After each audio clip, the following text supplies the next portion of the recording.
আগের দিন হরমোন চ্যাপ্টারটা নিয়ে আলোচনা করেছি এবং অনেকটা বিষয়ই এখান থেকে পড়িয়ে দিয়েছি। এগুলো মুখস্থ করতে হবে, ভালো করে পড়তে হবে। নেক্সট বলেছিলাম যেগুলো বাকি আছে সেগুলোকে একটু দেখিয়ে দেবো, অর্থাৎ যেটা এখান থেকে, ঠিক আছে, যে পিটুইটারি গ্রন্থি মানে হাইপোফাইসিস। অগ্রপিটুইটারি লোবকে কী বলা হয়? Adeno hypophysis. অগ্রপিটুইটারি থেকে খরিত হরমোন, সেগুলো পড়তে হবে। সংক্ষিপ্ত রূপ মানে শর্ট ফর্মে কী বলে?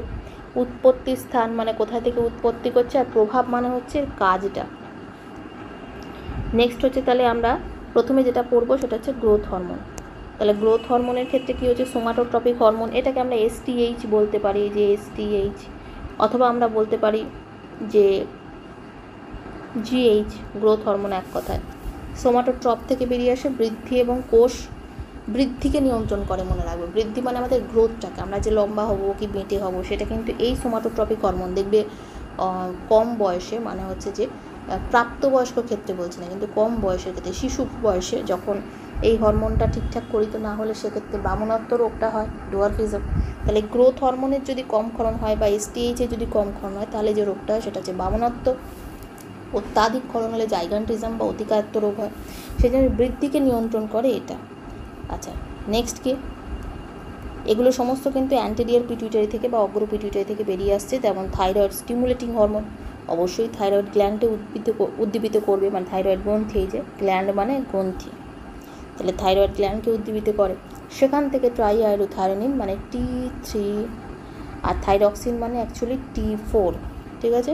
তাহলে T3 এবং T4-এর যে ক্ষরণটা সেটা নিঃসরণ করে বা সেটাকে উদ্দীপিত করে, এবং থাইরয়েড গ্রন্থি দ্বারা আয়োডিন শোষণে উদ্দীপিত করে, মানে আয়োডিন শোষণ হয়। থাইরয়েড গ্রন্থি আরও বেশি আয়োডিনকে শোষণ করতে পারে।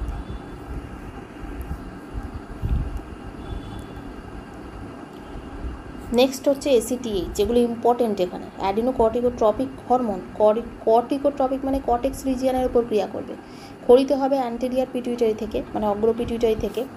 এই যে এটা অগ্রপিটুইটারি থেকে খরিত হবে, কিন্তু অ্যাডিনালের কর্টেক্স রিজিয়নকে উদ্দীপিত করে কর্টিকোস্টেরয়েড হরমোনগুলোকে নিঃসরণ করবে।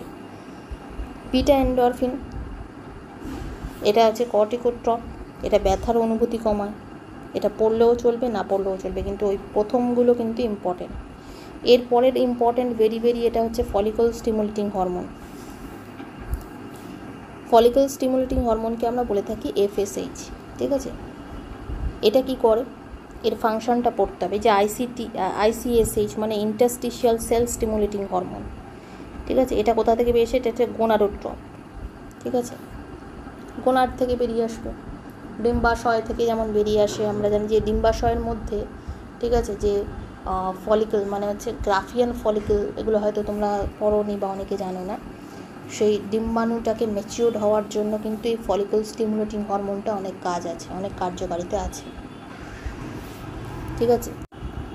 তো দেখো, নারী মানে মহিলাদের ক্ষেত্রে বলছে। এফএসএইচ কী করে? ডিম্বাশয়ের ওভারিয়ান ফলিকলকে পরিপক্কতায় উদ্দীপিত করে, মানে পরিণত ডিম্বাণু তৈরিতে, সোজা কথায় পরিণত ডিম্বাণু তৈরিতে সাহায্য করছে ফলিকল স্টিমুলেটিং হরমোন।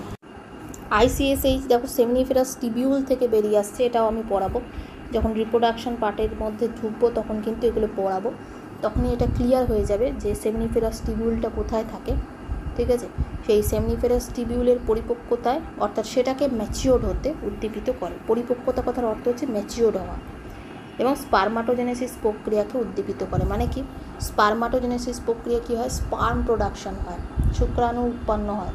তো সেটা একটা পদ্ধতির মাধ্যমে হয়। হ্যাঁ, মিওসিস মাইটোসিস দুটোই ঘটে। বাকির পুরোটাই মাইটোসিস হলেও প্রথমটা কিন্তু মিওসিস। আমি বলে দেবো সেটা কীভাবে বিভাজন হয়। তো এই স্পার্মাটোজেনেসিস প্রক্রিয়া কি? শুক্রাণু উৎপাদনকরণ প্রক্রিয়া, সেইটাতে কিন্তু হেল্প করছে এই ICSH, interstitial sell stimulating hormone. এটা ভেরি ইম্পর্টেন্ট, যেটা সেমনিফেরাস টিবিউলের পরিপক্কতায় উদ্দীপিত করে। নেক্সট হচ্ছে লিউটিনাইজিং হরমোন এলএইচ, এটা কর্পাস লিউটিয়াম থেকেই বেরিয়ে আসবে। দেখো, নারীদের কর্পাস লিউটিয়ামকে উদ্দীপিত করে, ঠিক আছে। এটুকু পড়লেই হবে, কর্পাস লিউটিয়াম ঘটে নয়, ঠিক আছে। নারীদের ওভিউলেশন মানে কি? ওভিউলেশন প্রক্রিয়া মানে হচ্ছে ওভাম তৈরি, মানে ডিম্বাণু তৈরি হয়। তো তো ডিম্বাণু নিঃসরণ হয়, আগে ডিম্বাণুকে ম্যাচিওর হতে হবে, তারপর ডিম্বাণু নিঃসরণ হবে। তাহলে ডিম্বাণু যখন নিঃসরণ হচ্ছে এই প্রক্রিয়াকে বলা হয় ওভিউলেশন।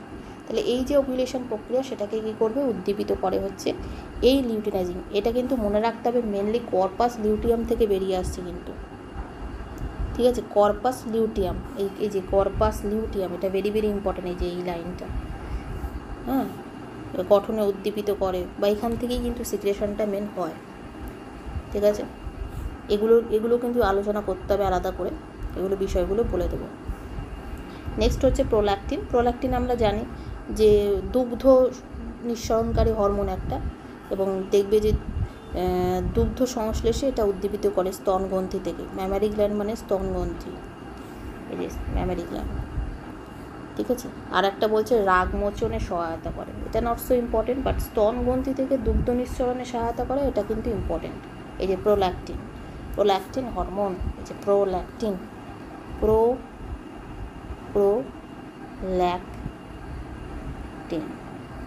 ঠিক আছে, প্রোল্যাকটিন হরমোন। এরপরে কি আছে, মেলানোসাইট স্টিমুলেটিং হরমোন। এই মেলানোসাইট স্টিমুলেটিং হরমোনটা কোথা থেকে বেরিয়ে আসে না, মধ্য পিটুইটারি থেকে। এই যে জিনিসটা প্রথমগুলো কিন্তু সব অগ্র পিটুইটারি থেকে, এইবারে চলে এলাম মধ্য পিটুইটারি থেকে। Very very important, melanocyte stimulating hormone, এটাকে বলা হয় MSH, ভালো করে পড়বে। এই যে মেলানোসাইট স্টিমুলেটিং হরমোন, MSH। এই যে অগ্র পিটুইটারি, এটা কিন্তু মনে রাখবে, এটা কিন্তু মধ্য পিটুইটারি থেকে বেরিয়ে আসে, এই জন্য বলছে অগ্র পিটুইটারি পার্স ইন্টারমিডিয়া এবং মেলানোট্রপ রিজিয়ান থেকে বেরিয়ে আসে। তুমি মধ্য পিটুইটারি বলে কিন্তু এটা মনে রাখবে। মেলানিন সংশ্লেষে উদ্দীপিত করে এবং ত্বক ও চুলে নিঃসরণ করে, ঠিক আছে। মেলানিন সংশ্লেষে উদ্দীপিত করে এবং ত্বক ও চুলে, দেখবে যে আমাদের চুলের কালার হচ্ছে কালো হয়, অনেকের স্কিন প্রচণ্ড পরিমাণে কালো হয়, কারণ মেলানিন বেশি সিক্রেশনের জন্য এটা হয়। মেলানিন হরমোন যত বেশি সিক্রেটেড হবে তত কিন্তু চুল কালো, ত্বক কালো এগুলো হবে। কম হলে সাদাটে ভাব, একটা ফ্যাকাশে ভাব দেখতে হবে। নেক্সট হচ্ছে কি, আবার খরিত হরমোনে চলে আসছি। দেখো এগুলো হচ্ছে পশ্চাৎ পিটুইটারি থেকে, এই যে এই জায়গাটা মনে রাখবে, এর পরবর্তী হরমোনগুলো পশ্চাৎ পিটুইটারি থেকে অর্থাৎ নিউরো হাইপোফাইসিস থেকে বেরিয়ে আসছে। তাহলে কী কী হরমোন বেরিয়ে আসছে আমরা একটু দেখি। হরমোন হচ্ছে অক্সিটোসিন। অক্সিটোসিন কোনটা, এটা আর বলার কিছু নেই আলাদা করে। অক্সিটোসিন, ভ্যাসোপ্রেসিন, এই নামগুলোর সঙ্গে আমরা খুব ভালো আগে পরিচিত হয়ে গেছি। তো অক্সিটোসিন এই হরমোনটা এবং ভ্যাসোপ্রেসিন এই হরমোন দুটোই কিন্তু ভেরি ভেরি ইম্পর্টেন্ট। ভ্যাসোপ্রেসিনকে আমরা কি বলতে পারি, অ্যান্টি ডাইউরেটিক হরমোন, ADH, যেটা বৃক্কের বা কিডনির বৃক্কীয় নালিকা যেটা, বা কিডনির যে নালিকাগুলো আছে সেই নালি দিয়ে কী হয়, জলের বা ওয়াটার রিঅ্যাবজর্পশন, জলের পুনঃশোষণ ঘটাতে সাহায্য করে, এবং সেক্ষেত্রে কিন্তু বহুমূত্র রোগটাকে অনেক কন্ট্রোল দেয়। ধরো তোমার যদি জলটা এক্সেসিভ বেরিয়ে যায় কিডনির নালিকা দিয়ে, তাহলে তোমার যে রোগটা হবে সেটা বহুমূত্র, বারবার করে মূত্র যেতে হবে, বহুমূত্র রোগ, ডায়াবেটিস ইনসিপিডাস বলে এটাকে, ডায়াবেটিস ইনসিপিডাস। তাহলে এই রোগটাকে কন্ট্রোল করার জন্য আমাদের অ্যান্টি ডাইউরেটিক হরমোনটা অবশ্যই জরুরি, এটা আমাদের পড়তে হবে, ঠিক আছে। এই কোথা থেকে কী হচ্ছে এটা, এই জায়গাগুলো না পড়লেও চলবে, বাট এই যে মিড এগুলো না পড়লেও চলবে, আবার পড়েও নেওয়া যেতে পারে।